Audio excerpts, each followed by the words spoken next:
Tahun 2024 tinggal sebentar lagi, artinya pesta politik pemilihan legislatif dan presiden tinggal menghitung bulan. Tentunya diharapkan pesta politik ini akan lebih baik dari tahun-tahun sebelumnya. Begitu pula dengan kesalahan-kesalahan sebelumnya diharapkan tidak terulang lagi. Seperti keterlibatan ASN dalam dunia politik yang masih terjadi pada tahun-tahun sebelumnya. Misalnya oknum ASN di Bandar Lampung yang diadukan oleh masyarakat karena terlibat dalam mendukung salah satu pihak dalam Pilwakot Bandar Lampung pada tahun 2020.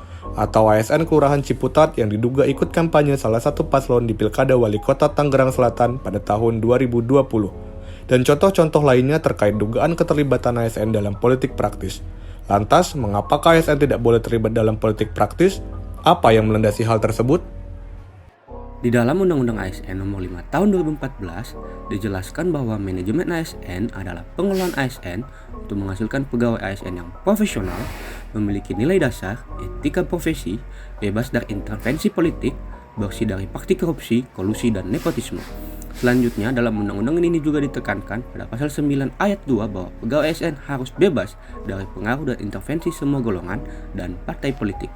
Dalam penjelasan atas Undang-Undang Nomor 5 Tahun 2014 disampaikan bahwa dalam upaya menjaga netralitas ASN dari pengaruh partai politik dan untuk menjamin keutuhan, kekompakan dan persatuan ASN serta dapat memusatkan segala perhatian, pikiran dan tenaga pada tugas yang dibebankan, ASN dilarang menjadi anggota dan atau pengurus partai politik.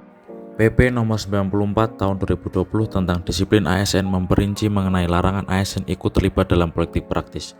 Pada bagian ketiga pasal 5.n dijelaskan bahwa larangan untuk PNS salah satunya adalah memberikan dukungan kepada calon presiden atau wakil presiden, calon kepala daerah atau wakil kepala daerah, calon anggota Dewan Perwakilan Rakyat, calon anggota Dewan Perwakilan Daerah atau calon anggota Dewan Perwakilan Rakyat Daerah dengan cara yang pertama ikut kampanye, yang kedua menjadi peserta kampanye dengan menggunakan atribut partai atau atribut PNS, yang ketiga sebagai peserta kampanye dengan mengerahkan PNS lain, yang keempat sebagai peserta kampanye dengan menggunakan fasilitas negara, yang kelima membuat keputusan dan atau tindakan yang menguntungkan atau merugikan salah satu pasangan calon sebelum, selama, dan sesudah masa kampanye, dan keenam mengadakan kegiatan yang mengarah kepada keberpihakan terhadap pasangan calon yang menjadi peserta pemilu sebelum, selama, dan sesudah masa kampanye, meliputi pertemuan, ajakan, himbauan, seruan, atau pemberian barang kepada PNS dalam lingkungan unit kerjanya, anggota keluarga, dan masyarakat.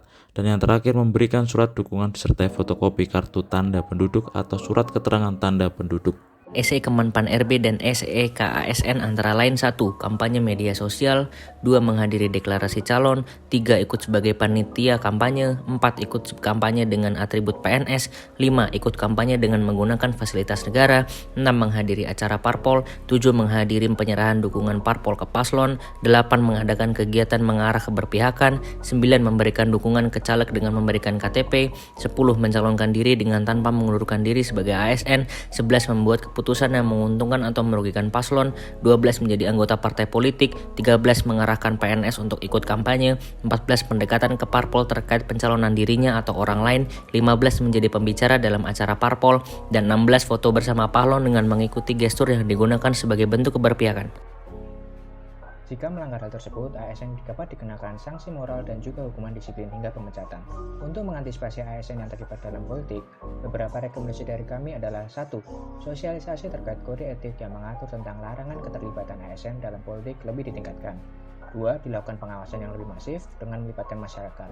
3. Memberikan sanksi yang lebih tegas seperti sanksi moral, sanksi hukuman disiplin ringan, sanksi hukuman disiplin sedang, dan sanksi hukuman disiplin berat. Kami, ASN PUPR, siap mendukung Smart Government. Pam pam pam, pam pam pam, pam. PUPR. Kami, ASN PUPR, siap mendukung Smart Governance. Pom pom pom, pom pom pom, pom. PUPR. Kami, ASN PUPR, siap mendukung Smart Governance. Pom pom pom, pom pom pom, pom. PUPR. Kami, ASN PUPR, siap mewujudkan Smart Governance. Pam pam pam, pam pam pam, pam. PUPR. Kami, ASN PUPR, siap mewujudkan Smart Governance. Pam pam pam, pam pam pam, pam. PUPR.